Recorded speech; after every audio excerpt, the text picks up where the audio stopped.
Episode 2, Setting the Foundation. Discipline isn't built overnight. So, where do you begin? The answer might surprise you. First, why clarity is key. Imagine trying to build a house without a blueprint. That's what it's like trying to be disciplined without clear goals. Smart goals that are specific, measurable, achievable, relevant, time-bound. Example, instead of, I want to get fit, say, I'll work out 3 times a week for 30 minutes. Career goals. Mia aims to grow in her career but struggles. After setting a SMART goal, complete 1 online certification in 3 months, she gains clarity and momentum. Fitness goals. Jake's vague goal to exercise more becomes run 3 miles every Monday, Wednesday, and Friday. Financial goals. Sarah's aspiration to save money transforms into save $500 a month for the next 6 months. Second, starting small with micro habits. The secret to big results? Start small. Micro habits are tiny, manageable actions that grow into life-changing routines. Examples. Hydration habit. Tom drinks a glass of water first thing every morning. This small win motivates him to adopt healthier habits. Journaling. Anna spends 1 minute each night writing 1 sentence about her day, eventually developing a full journaling practice.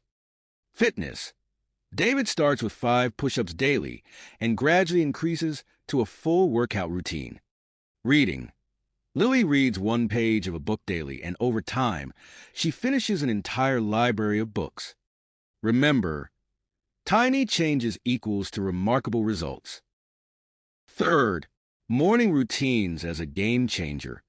How you start your day sets the tone for everything else. A strong morning routine can make or break your discipline journey. Examples. Early wake-up. Sam sets his alarm for 6 a.m.